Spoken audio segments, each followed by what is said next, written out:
pris un avocat et nous dit de faire une demande d'expulsion. Faites ce que vous avez à faire. Je m'appelle Inès Viviani, je me vois bien property manager chez Anti-Squat. Alors Anti-Squat, c'est l'histoire d'Inès, qui est une mère célibataire qui est sur le point d'être expulsée de chez elle.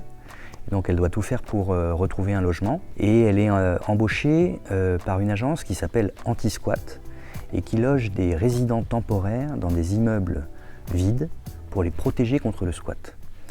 Le rôle du resident manager, c'est de recruter les résidents. Ceux qui payent la caution tout de suite, vous pouvez rentrer, les autres vous partez. Donc elle se retrouve à devoir gérer un immeuble avec des conditions assez strictes et elle a 2 mois pour valider sa période d'essai et ne pas se retrouver à la rue avec son fils ado.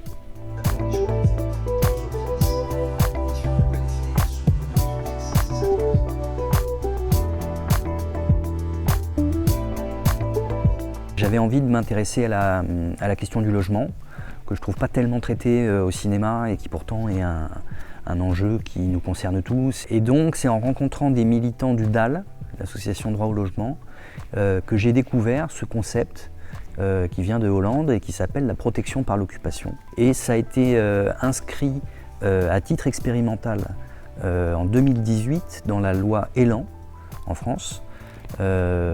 Et là, ce qui est surprenant, c'est que c'était à titre expérimental et la loi anti-squat vient d'être votée cet été à l'Assemblée. Donc cette mesure qui était expérimentale est maintenant pérennisée et inscrite dans la loi. On avait l'impression de faire un peu un film d'anticipation en disant est-ce que cette pratique va prendre. En plus, on était pendant le confinement, donc on s'interrogeait à l'époque beaucoup sur le monde d'après, sur le monde de demain. Et on a écrit le film un peu comme ça, comme un peu une dystopie, en se disant est-ce que c'est ça le monde de demain, des travailleurs précaires qui sont logés dans des immeubles de bureaux abandonnés dans la zone. Et il se trouve que ce monde de demain, maintenant c'est aujourd'hui. J'aime faire des films pour poser des questions et puis créer du débat.